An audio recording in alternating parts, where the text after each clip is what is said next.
Hi అండి, welcome back to my channel. పలుకే బంగారం అయిన సీరియల్ ఈ రోజు ఎపిసోడ్ ఏం జరిగింది ఏంటి చెప్పేయటానికైతే వచ్చేసానన్నమాట. నేను సీరియల్ చెప్తూ ఉంటాను, మీ పని మీరు చేసుకుంటూ నేను చెప్పే సీరియల్ వింటూ హ్యాపీగా ఎంజాయ్ చేసేయండి. అరుణ సీరియల్ బాగుంది, చక్కగా చెప్పావు, అర్థమైంది అనుకుంటే మర్చిపోకుండా నా ఛానల్ని లైక్ చేయండి, షేర్ చేయండి, సబ్స్క్రైబ్ చేసుకోండి. కింద బెల్ సింబల్ ఉంటుంది కదా, దాన్ని గట్టిగా ఒక బాదు బాధేసేయండి. ఇంకా సీరియల్లో వచ్చేసేపాటికి స్వర అమ్మవారికి పూజ చేసుకోవటం కోసం ఏర్పాట్లన్నీ చేస్తూ ఉంటుంది కదా. ఇంకా స్వర అలాగా అమ్మవారికి పూజలు చేసేసి అమ్మవారు స్వర కోరికలు తీర్చేసి కైలా కోలుకొని బాబీ ఇంటికి వస్తే స్వర నవ్వుతూ ఉంటుంది కదా. ఆ స్వర నవ్వటం నాకు అస్సలు ఇష్టం లేదు అనేసి ఆహా సుభద్రకి చెప్తుంది కదా. అప్పుడు సుభద్ర అంటూ ఉంటుంది, ఆహా ఇప్పుడు నీకు స్వర ఏడవాలి అంతే కదా, నేను ఏడిపిస్తా చూడు అనేసి స్వర దగ్గరికి వెళ్ళి ఏంటమ్మా స్వర పూజ చేస్తున్నావా అనేసి అనగానే అవును అత్తయ్య, నేను కఠోరమైన పూజ చేస్తున్నాను అనేసి చెప్తూ ఉంటుంది. ఏంటి కఠోరమైన పూజ అంటున్నావు అంటే పూజ అయిపోయేదాకా కైలా కోలుకునేదాకా బాబీ ఇంటికి వచ్చేదాకా కూడా ఏమి తినవా ఏమి తాగవా అని చెప్పేసి సుభద్ర అంటూ ఉంటే స్వర చెప్తూ ఉంటుందన్నమాట. అవును నేను తినను తాగను, బాబీ రావాలి, బాబీ నా పంచ ప్రాణాలు, వాడు ఎక్కడికి వెళ్ళాడో ఏంటో ఏం అర్థం కావట్లేదు అనేసి స్వర ఏడుస్తూ ఉంటే అప్పుడే సుభద్ర చెప్తూ ఉంటుంది, ఇంకా బాబీ ఇంట్లో నుంచి వెళ్ళిపోవటానికి కారణం నువ్వే స్వర అనేసి అనగానే ఏం మాట్లాడుతున్నారండి మీరు అనేసి ఇంకా స్వర గట్టిగా సుభద్రని అడుగుతూ ఉంటే అప్పుడే సుభద్ర అంటూ ఉంటుంది, బాబీ మీద నీకున్న ప్రేమ చాలా తగ్గిపోయింది. ఇది వరకులాగా నువ్వు బాబీ మీద ప్రేమ చూపించట్లేదు, నీకు పెళ్ళయింది కదా ఇంద్రాతోటి, మీ వయసు అలాంటిది, ఇంద్రాను నువ్వు చాలా క్లోజ్గా ఉండటం స్టార్ట్ చేశారు కదా.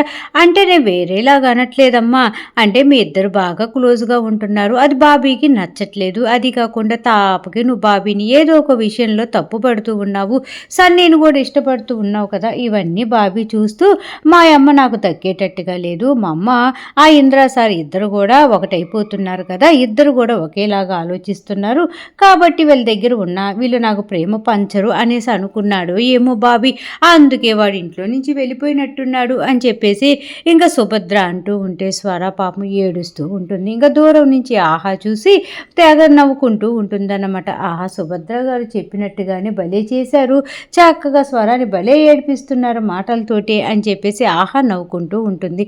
ఇంకా అప్పుడే సుభద్ర అంటూ ఉంటుంది, నిన్ను నేను తప్పు పట్టట్లేదమ్మా స్వర, మీరు దూరంగా ఉండాలి అన్నా ఉండలేరు, మీ వయసు అలాంటిది కదా మరి అని చెప్పేసి నోటుకు వచ్చినట్టుగా మాట్లాడుతూ ఉంటుందన్నమాట. ఇంకెలా మాట్లాడుతూ ఉంటే స్వర మటుకు బాధపడిపోతూ ఉంటుంది. ఓ పక్క స్వర బాధపడిపోతూ ఉంటే సన్నీ ఏమో స్వర వైపు చూసి ఇంకా అలాగే బాధపడిపోతూ ఉంటాడు. ఇంకెక్కడ వచ్చేసేపాటికి సురేంద్ర ఉన్నాడు కదా, పాపం దేవుడి దగ్గర ఉన్నటువంటి కాయలు పూలు అన్నీ సర్దుకుంటూ స్వామివారి దగ్గర ఏదేదో వెతుక్కుంటూ ఉంటాడనమాట. ఇంకా అక్కడ మ్యాటర్ అలా జరుగుతూ ఉంటే మన బుడ్డోడు బాబీ ఉన్నాడు కదా, మొత్తానికి ఇంకా భవానీపురం వెళ్ళటానికి అని చెప్పేసి పరిగెత్తుకుంటూ వెళ్తాడనమాట. ఇంకా బాబీకి ఒకటే గుర్తొస్తుంది, ఆ తాత చెరువులో పడి మునిగిపోయాడు కదా, ఇంకా బాబీని నెడదాము అని చెప్పేసి చాలా రకరకాల ఆలోచనలు వేశాడు. తీరా బాబీని నెట్టాలి అని చెప్పేసి ఇలా ఒంగునేలోపు అమ్మవారే ఇంకా పెద్ద ఆయన చెరువులో పడేటట్టుగా చేస్తారు కదా, కాబట్టి ఇంకా అతను మునిగి చనిపోతూ ఉంటే పాపం అప్పటికి బాబీ ఆ గాలం అందించి లాగబోతాడనమాట. అయినా సరే ఇంకా ఆయన పెద్ద ఆయన నీళ్ళల్లో మునిగి అలాగే చనిపోతూ ఉంటాడనమాట. ఇంకా అదే తలుచుకొని బాబీ పరిగెత్తుకుంటూ వస్తూనే ఉంటాడు. వచ్చి చాలా ఆయాసపడిపోతాడు. ఒక రాయి మీద కూర్చొని ఏడుస్తూ ఉంటాడనమాట. ఇంకెక్కడ ఇలా జరుగుతూ ఉంటే సుభద్ర స్వరానిచ్చి రకాల మాటలు అంటూ ఉంటే అప్పుడే స్వర సుభద్ర గారికి గట్టిగా చెప్తూ ఉంటుంది, ఇదిగో నేను మనస్ఫూర్తిగా అమ్మవారికి ముక్కుంటున్నాను, ఆ అమ్మే నా కోరిక తీరుస్తుంది, నేను అనుకున్నవన్నీ కూడా తీరుతాయి, కైలా కోలుకుంటుంది, బాబీ జాగ్రత్తగా ఇంటికి వస్తాడు, మీరు అనవసరంగా ఆలోచించి అనవసరపు మాటలు మాట్లాడద్దు అనేసి స్వర గట్టిగా సుభద్రకి వార్నింగ్ ఇస్తుంది. ఇంకా సుభద్ర మూతి ముక్కు తిప్పుకుంటూ వెళ్ళిపోతుంది అన్నమాట. ఇంకా బాబీ పరిగెత్తి ఒక రాయి మీద కూర్చొని ఏడుస్తూ ఉంటాడు, తెగ ఆయాస పడిపోతూ ఉంటాడు. వాడి పరిస్థితి ఎలా ఉంటే ఇంకా ఆహా ఉంది కదా, ఇంటి బయటకు వచ్చేసి అటు ఇటు అటు ఇటు తిరుగుతూ ఉంటుంది. అనవసరంగా ఈ బాబీ గడి పని ఈ పరశురాంకి అప్పచెప్పామా, ఈ పరశురాం సరిగ్గా చేస్తాడా చేయడా, అసలు అనవసరంగా ఇంకొకళ్ళు ఎవరినైనా పెట్టుకొని ఉండాల్సింది కదా. అయినా ఈ పరశురాం చేసిందే కరెక్ట్లే, ఎందుకంటే ఇప్పుడు మేము చేసేదంతా కూడా బాబీకి కానీ ఇంద్రాకి కానీ తెలిసిందనుకో వాళ్ళ దృష్టిలో నేనైతే బ్యాడ్ అవ్వను కదా అని చెప్పేసి ఇంకా అలా ఆలోచించుకుంటూ ఉండేలోపు అక్కడికి పరశురాం వచ్చేస్తాడనమాట. ఏంటి బాబాయ్ నేను చెప్పిన పని ఏమైంది అనగానే, ఈ పరశురాంకి అప్పచెప్పటము పని చెయ్యకపోవటమా, చక్కగా చేశాను. ఆ బాబీ నువ్వు చెప్పిన ఊరు వెళ్ళబోతూ ఉంటే అక్కడే ఒక అమ్మాయి కనపడి ఆ ఊర్లో అమ్మవారు ఉండరు, నువ్వు భవానీపురం వెళ్ళు అని చెప్పారంట. కాబట్టి భవానీపురం వెళ్తున్నాడు ఇప్పుడు బాబీగాడు అనేసి పరశురాం ఆహాకి చెప్పగానే ఆహా అంటూ ఉంటుంది. ఎవరు అమ్మాయి అనేసి అడగగానే ఎవరో తెలియదు, గుళ్ళో ఒక అమ్మాయి చెప్పింది. ఇంకా అందుకని నేను భవానీపురానికి వెళ్ళే రూట్లో బాబీగాన్ని లేపేయటానికి ముగ్గురిని పెట్టాను. ముగ్గురు మామూలు కాదు, ఇద్దరి చేత తప్పించుకున్న చామంతి అనే ఒక అమ్మాయిని కూడా పెట్టాను. తనైతే మటుకు కన్ఫామ్గా బాబీని లేపేస్తుంది, అందుకే చామంతిని పెట్టా, తను బాగా నమ్మకస్తురాలు అని చెప్పేసి చామంతి గురించి పరశురాం చెప్పి ఇంకా మురిసిపోతూ ఉంటాడు. ఎందుకంటే చామంతి పరశురాంకి లవర్ కదా. ఇంకెక్కడ మ్యాటర్ ఇలా జరుగుతూ ఉంటే అప్పుడే పరశురాం అడుగుతూ ఉంటాడు, అమ్మ ఆహా నిన్ను ఒక విషయం అడగాలనుకుంటున్నాను, అడగచ్చా అనేసి ఆహాని అడుగుతూ ఉంటే అప్పుడే ఆహా చెప్తూ ఉంటుంది, బాబాయ్ గారు ఆహా అంటే నాకు ఎందుకు ఇష్టం లేదు, ఆహా అంటే నాకు ఎందుకు కక్ష, అదే కదా మీరు అడగబోతుంది అనేసి ఆహా అంటూ ఉంటే పరశురాం బెత్తరబోతాడనమాట. నువ్వు మామూలు దానివి కాదు, నా మనసులో ఉన్న మాట కూడా నువ్వు కనిపెట్టేస్తున్నావంటే నువ్వు సామాన్యురాలువు కాదు ఆహా అనేసి పొగుడుకుంటూ అమ్మో నీతో చాలా జాగ్రత్తగా ఉండాలి అనేసి ఇంట్లోకి వెళ్ళిపోతాడనమాట.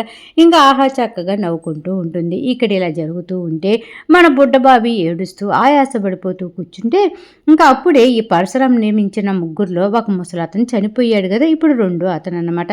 సైకిల్ మీద వస్తూ వస్తూ మొత్తానికి బాబీని చూస్తాడు. ఆహా బంగారు బాతు పెట్ట ఇక్కడే ఉందా అని చెప్పేసి గబగబా బాబీ దగ్గరికి వెళ్ళి, ఏంటి బాబీ ఇంత ఆయాసపడుతున్నావు, ఏంటి ఇంత మొహం పీక్కుపోయింది అని చెప్పేసి అనగానే ఇంకా బాబీ బెత్తరపోతాడనమాట. నువ్వెవరు, నా పేరు నీకెలా తెలుసు అనేసి అనగానే ఇంకా అప్పుడే చెప్తూ ఉంటాడు, అమ్మోయి చెప్పింది నాకు నీ గురించి, నువ్వు ఆ దారిలో వెళ్తూ ఉంటావు, నువ్వు కనపడితే ఇదిగో బ్రెడ్ ఇవ్వమని చెప్పింది అనేసి అనగానే అమ్మోయి నువ్వెక్కడ చూసావు అనగానే అమ్మోయిని నేను గుళ్ళో చూసా, అమ్మోయి ఎప్పుడు గుళ్ళోనే ఉంటుంది, చక్కగా అందరికీ హెల్ప్ చేస్తూ ఉంటుంది, నేను కూడా ఆ గుడి దగ్గర నుంచి వస్తూ ఉంటే ఇలాగ బాబీ అనే అబ్బాయి భవానీపురం వెళ్తున్నాడు, వాడు బాగా అలిసిపోయాడు, నువ్వు వాడు కానీ నీకు దారిలో కనపడితే ఒక బన్ను ఇవ్వు, క్రీమ్ బన్ను అని చెప్పిందిరా బాబీ, అందుకే ఇదిగో తీసుకొచ్చాను తిను అని చెప్పేసి బన్ను ఇవ్వబోతూ ఉంటే, నేను ఒక్కడిని తినలేను అంకుల్, మీరు కూడా సగం తినండి, అలా అయితేనే నేను తింటాను అనేసి బాబీ అంటూ ఉంటాడనమాట. అసలే ఆ బన్నులో విషం కలిపాడు కదా ఆ సైకిల్ అబ్బాయి, కాబట్టి లేదులే నీ బన్ను నువ్వు తిను, నేను ఇంకో బన్ను తీసుకొచ్చుకుంటాను అని చెప్పేసి వెళ్ళి ఇంకో బన్ను తీసుకొచ్చుకుంటూ ఉంటాడు. ఈలోపే బాబీ అంకుల్ అనేసి పిలవగానే ఏంటి అని బాబీని అడుగుతాడనమాట. చేయి కడుక్కోవాలి, బాగా దుమ్ముగా ఉంది, వాటర్ ఉన్నాయా అనేసి అనగానే ఉన్నాయి వాటర్ తెస్తున్నాను అని చెప్పేసి ఆ సైకిల్ అబ్బాయి ఒక బాటిల్ వాటర్ తీసుకొని వస్తాడు. బాబీ చేతిలో ఉన్నటువంటి బన్ను అక్కడే పెడతారు, ఈ సైకిల్ అబ్బాయి చేతిలో ఉన్నటువంటి బన్ను రెండు ఒకే ప్లేస్లో పెడతారనమాట. ఇంకా అమ్మవారు ఇటు బన్ను అటు బన్ను ఇటు మార్చేస్తారనమాట. ఇంకా బాబీ చక్కగా చేయి కడుక్కున్న తర్వాత ఎవరి బన్ను వాళ్ళు తింటూ ఉంటారు. ఇంకా అప్పుడే బాబీ అంటూ ఉంటాడు, అంకుల్ మీకు భవానీపురం తెలుసా అనగానే, అయ్యో నాకెందుకు తెలీదు, భవానీపురం పక్కనే ఉండే ఊరే మా ఊరు, కాబట్టి నేను రోజు కూడా అటు గుడికి వెళ్తూ ఉన్నప్పుడు ఆవిడ కనపడుతూ ఉంటుంది, ఈరోజు కూడా అలాగే కనపడి తను భవానీపురం వెళ్తున్నాడు, నువ్వు హెల్ప్ చేయమని చెప్పింది, కాబట్టి నీకు భవానీపురం కూడా చూపిద్దామని ఇటు వచ్చాను అనేసి నమ్మించేటట్టుగా పాపం బాబీకి అన్ని మాటలు చెప్తూ ఉంటే అప్పుడే బాబీకి డౌట్ వస్తుంది. ఎందుకంటే అమ్మోయి చెప్పింది కదా ఎవరి మధ్య దారిలో ఏమి ఇచ్చినా తినద్దు అనేసి, అయినా కూడా అమ్మోయి చెప్పినా కూడా పాపం బొడ్డోడికి ఏం తెలుస్తుంది, ఆకలి వేస్తుంది కాబట్టి క్రీమ్ బన్ను తింటూ ఉంటాడు కదా, తినేటప్పుడు పాపం ఒక పక్క అమ్మోయి చెప్పిన మాటలు వింటూ ఉంటాడు, మళ్ళేమో అమ్మోయే ఇచ్చింది ఇవ్వమని చెప్పింది కదా బన్ను, కాబట్టి అంకుల్ ఇచ్చాడు అందుకే తింటున్నాను అనేసి తింటూ ఉంటాడు. ఆ సైకిల్ అబ్బాయి కూడా బన్ను కొరుకుతాడనమాట. కొంచెం తినిన వెంటనే ఒక్క ఒక్కసారిగా గొంతు పట్టేసినట్టుగా అనిపిస్తుంది ఆ సైకిల్ అబ్బాయికి. ఇంకా పట్టేసిన తర్వాత ఇంకా రక్తపు వాంతులు స్టార్ట్ అవుతాయన్నమాట. ఇంక అప్పుడు బాబీ కంగారు పడిపోతూ ఉంటాడు. అంకుల్ ఏంటి మీకు నోటి వెంట రక్తం ఏంటి? అసలు ఈ రక్తం అంతా ఎక్కడి నుంచి వస్తుంది అంకుల్? ఏమైంది అంకుల్? అని చెప్పేసి కంగారు పడిపోతూ ఉంటాడు. ఇంకా అలాగే కంగారు పడుతూ ఉంటే ఆ సైకిల్ అబ్బాయి నోట్లో నుంచి నురగలతోటి రక్తపు వాంతులతోటి గిలగిలా కొట్టుకుంటూ ఉంటే బాబీ అప్పుడే తన చేతిలో ఉన్నటువంటి బన్నును కూడా ఇసిరేసి కిందకేసి నేల కొట్టేసి ఇంకా అంకుల్ లేవండి అంకుల్, ఏంటి అంకుల్ ఇలా అయిపోతున్నారు మీరు అని చెప్పేసి ఇంకా ఆ సైకిల్ అబ్బాయిని లేపే ప్రయత్నం చేస్తూ ఉంటాడనమాట. ఇంకా అమ్మవారు అలాగే చూస్తూ ఉంటారు. ఇంక ఇక్కడ ఇలా జరుగుతూ ఉంటే స్వర అంతా కూడా దేవుడికి అమ్మవారికి డెకరేషన్ చేస్తూ ఉంటుంది కదా. ఇంకా బాధపడుతూనే బాబీని తలుచుకుంటూ బాధపడుతూ ఉంటే స్వరాన్ని చూసి సన్నీ బాధపడుతూ ఉంటాడనమాట. పాపం ఏమీ తెలియనటువంటి ఇంకా సురేంద్ర ఉన్నాడు కదా, అమ్మవారికి పూజ చేసుకోవడానికని అక్కడ కూర్చొని అన్నీ అందిస్తూ ఉంటాడు. ఇంక ఇక్కడ ఇలా జరుగుతూ ఉంటే అప్పుడే ఆహా ఇంకా తను ఇప్పుడు స్వర ప్రసాదాలు చేసింది కదా, పులిహోరని పాయసమని అవన్నీ కూడా వంటగదిలో ఒక ప్లేస్లో పెట్టుంటుందన్నమాట. ఆహా విషం తీసుకొని వస్తుంది. విషం తీసుకొని వచ్చేసి పైట్ చెంగులో పెట్టుకొని కిచెన్లోకి వస్తుందన్నమాట. ఇంకా కిచెన్లోకి రావటము ఈ సుభద్ర వాళ్ళ తమ్ముడు పరశురాం ఇద్దరు కూడా ఆహాని చూస్తూ ఉంటారు. ఆహా ఇద్దరికి సైగ చేస్తుందన్నమాట. మీ ఇద్దరు ఇక్కడే ఉండండి, నేను ఇప్పుడు ఇది తీసుకొని వచ్చాను, ఇదంతా కలిపేస్తాను, స్వర ఇటు రాకుండా చూసుకోండి అనేసి అనగానే సుభద్ర పరశురాం ఓకే అన్నట్టుగా ఓకే చెప్పేస్తారు. ఇంకా స్వర బాధపడిపోతూ అమ్మ నా బిడ్డ బాబీ ఎక్కడ ఉన్నా సరే జాగ్రత్తగా వచ్చేటట్టు చూడు, నా బిడ్డ కోసం అందరూ వెతుకుతూ ఉన్నారు, వాడు కావాలని వెళ్ళాడు, ఎవరైనా తీసుకువెళ్ళారు, ఏమీ అర్థం కావట్లేదు, నా బాబీ ఎక్కడున్నా క్షేమంగా ఉండాలి, జాగ్రత్తగా ఇంటికి రావాలి తల్లి అని చెప్పేసి పాపం స్వర దండం పెట్టుకుంటూ మొత్తానికి ఆ అమ్మవారికి అన్ని ఏర్పాట్లు చేసుకుంటూ ఉంటుందన్నమాట. ఇక్కడ ఇలా జరుగుతూ ఉంటే ఆహా మొత్తానికి పులిహోరలు అలాగే వచ్చేసేపాటికి పాయసంలో తను తీసుకొచ్చినటువంటి పాయిజన్ ఉంటుంది కదా, మొత్తం కలిపేస్తుంది అన్నమాట. ఇంకా కలిపేసి ఆ ప్లేట్లు స్వర చెప్తూ ఉంటుంది. ఆహా అవి దేవుడి ప్రసాదం ఇటు తీసుకొని రావా అనేసి అంటూ ఉంటే సరే తీసుకొని వస్తున్నాను అని చెప్పేసి ఆహా ఆ ప్రసాదాల ప్లేట్లు అలా తీసుకొని వస్తూ ఇంకా అక్కడే ఉన్నటువంటి సుభద్ర పరశురాంకి చెప్తూ ఉంటుంది. ఇదిగో నేను చేయాల్సిన పని చేశాను, నెక్స్ట్ ఇంకా స్వర ఉంది కదా, ఈ ప్రసాదాలు తినిందనుకో దెబ్బకి అయిపోతుంది, మన పని ఈజీగా ఉంటుంది అని చెప్పేసి ఇంకా ఆహా వాళ్ళకి చెప్తూ ఉంటుందన్నమాట సుభద్రకి పరశురాంకి. అప్పుడు సుభద్ర అంటూ ఉంటుంది, ఈ ప్రసాదాలు తీసుకొని వెళ్ళి ఇచ్చే బాధ్యత నాది, తర్వాత స్వర ఆ ప్రసాదాలు తినేటట్టుగా చూసే బాధ్యత కూడా నాదే, చూస్తూ ఉండు, ఆ స్వర చేత ఎలా ప్రసాదాలు తినిపిస్తాను, స్వర దెబ్బకి వెళ్ళిపోయేటట్టుగా ఎలా చేస్తాను అని చెప్పేసి సుభద్ర ఇంకా ఆ ప్రసాదాలు కలిసి ఆహా సుభద్ర కలిసి ప్రసాదాలు తీసుకొని వెళ్తూ ఉంటారన్నమాట. ఇంకా స్వరమ్మ మటుకు చక్కగా అక్కడ అన్ని ఏర్పాట్లు చేసుకుంటూ ఉంటుంది కదా. ఆ అమ్మవారి గురించి ఇక్కడ ఇలా జరుగుతూ ఉంటే బాబీకి ఒక్కసారిగా దడలేసిపోతుందన్నమాట. అతను నోటి వెంట నురగలతోటి విషం కక్కుకుంటూ రక్తపు వాంతులతోటి గిలగిలా కొట్టుకుని ఒక్కసారిగా ఆ రాయి మీద అలా కుప్పగూలిపోయి కన్ను మూసేస్తాడనమాట. ఇంకా ఒక్కసారిగా బాబీకి దడొస్తుంది, అక్కడ తాతయ్య చనిపోయాడు అని. ఈ తాతయ్య విషయం ఆ సైకిల్ అబ్బాయికి కూడా చెప్తాడనమాట.